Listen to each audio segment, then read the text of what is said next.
جی اگلا سوال ہے، ساتھی پوچھتے ہیں کہ تراویح اور تہجد میں کیا فرق ہے؟ کیا یہ بات صحیح ہے کہ تہجد ہی کو رمضان میں تراویح کہا جاتا ہے؟ حقیقت یہ ہے کہ تراویح اور تہجد، دیکھیے تراویح یہ کوئی حدیث میں یا کسی صحابی کی زبان سے نہیں آیا ہے۔ تراویح کا لفظ یہ نہ حدیث میں آیا ہے نہ ہی اس وقت قیام رمضان کہا جاتا ہے۔ کیا؟ قیام رمضان، رمضان کا قیام۔ عام دنوں میں وہی قیام اللیل ہے اور رمضان میں کیا ہے؟ وہی قیام رمضان ہے۔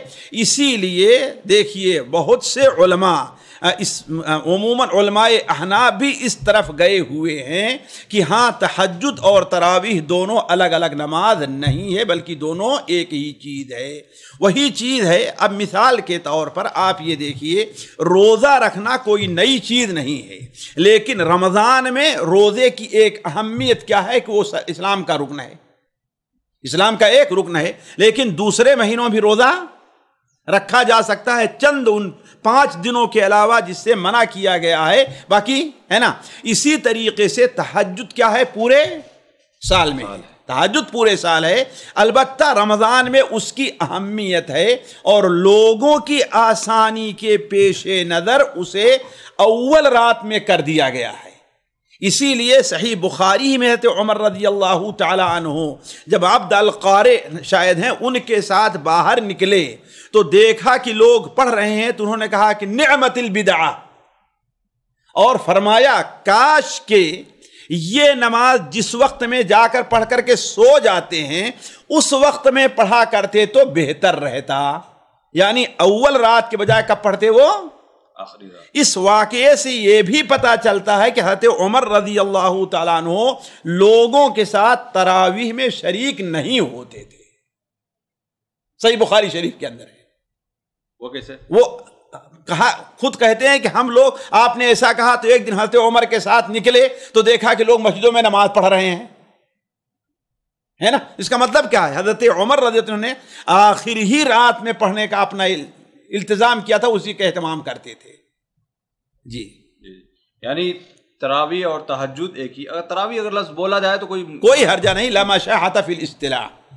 اگر یہ اصطلاح بن جائے کہ وہی تہجد کی نماز جو رمضان میں اول شب میں پڑھی جاتی اسے تراویح کہا جائے تو کوئی حرج نہیں، یعنی جو تراویح پڑھتا ہے اس کو تہجد پڑھنے کا ثواب ہے، اس کا مطلب جو بالکل ثواب ہے بلکہ زیادہ ہے۔ یعنی رمضان میں جو پڑھتا ہے آدمی تراویح، اس کا مطلب ہو گیا پورا رمضان تہجد پڑھتا ہے، پورے رمضان تہجد پڑھ رہا ہے۔ یعنی یہ شریعت سے ثابت ہے کہ شروع میں اگر پڑھ لے تب بھی وہ ثواب، کوئی حرجہ نہیں، ویسے بھی کوئی حرجہ نہیں ہے۔ عام دنوں میں عام دنوں میں اگر تراویح تو نہیں پڑھ سکتا، نہیں، لیکن تہجد پڑھ سکتا ہے، لیکن وہی وہ رات کے آدھی رات کے بعد ہی پڑھے نہیں، گا، شروع رات میں پڑھ سکتا ہے۔ صحیح مسلم کے اندر حضرت عائشہ رضی اللہ تعالیٰ، جہاں حضرت ہشام، سعد بن ہشام آئے تھے، حضرت عائشہ نے کہا فی کل اللیل اوتر رسول اللہ صلی اللہ علیہ وسلم، اللہ کے رسول نے رات کے ہر حصے میں وتر پڑھی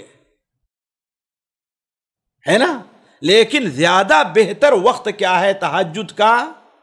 آدھی رات، 1/3 رات کے بعد ہے۔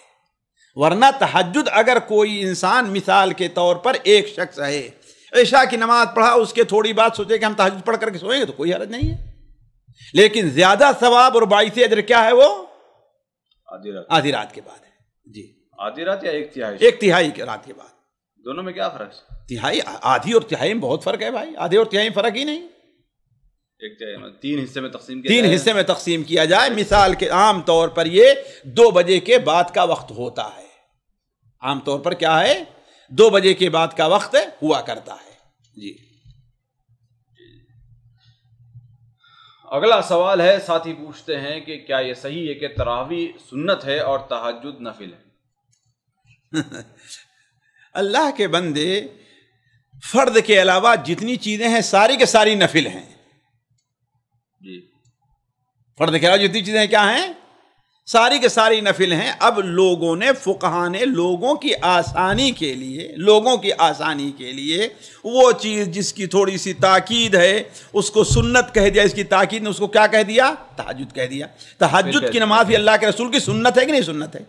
جی اللہ کی سنت ہے نا، اور تراویح بھی اللہ کے رسول سنت ہے۔ ایک یہ تراویح کی تاکید عام دنوں کے مقابلے، تہجد کی تاکید رمضان میں عام دنوں کے مقابلے میں زیادہ ہے۔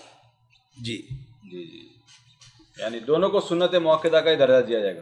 نہیں، اب سنت مؤکدہ نہیں کہہ سکتے تہجد کو عام لوگوں کے لیے، عام لوگوں کے لیے، مگر تو سنت مؤکدہ ہی اللہ کے رسول صلی اللہ علیہ وسلم تو ہمیشہ پڑھا کرتے تو وہ تو اسی لیے اہل علم کا اختلاف ہے کہ کیا تہجد کا واجب ہونا اللہ کے رسول خاص تھا یا کہ نہیں، یہ چیز ہے۔ تو وہ آپ کے ساتھ خاطر کہ عام صلی اللہ علیہ وسلم آپ تو ہمیشہ پڑھا کرتے تھے۔ جی سامعین کرام، ہمارے علمی اور عوامی دروس اور سوال و جواب کی مجلسوں سے آپ خود بھی مستفید ہوں اور اپنے دوست و احباب کے ساتھ بھی شیئر کریں۔ عین ممکن ہے کہ آپ کے شیئر سے کسی کی اصلاح اور آپ کے لیے صدقہ جاریہ بن جائے۔ واٹس ایپ پر اسلامک میسج حاصل کرنے کے لیے نمبر نوٹ فرمائیں: یعقوب عزیز 00966 5089 59707۔ واٹس ایپ سوال جو آپ گروپ میں ایڈ ہونے کے لیے نمبر نوٹ فرمائیں: عبدالسلام عمری 00966 502627 622۔ نمبر بھیجتے ہوئے نام اور پتہ ضرور لکھیں۔ اسی طرح ہمارے یوٹیوب چینل اسلامی دعویٰ کو ضرور سبسکرائب کریں تاکہ ہماری ہر نئی اور اہم ویڈیو کی اطلاع آپ کو فوری حاصل ہو جائے۔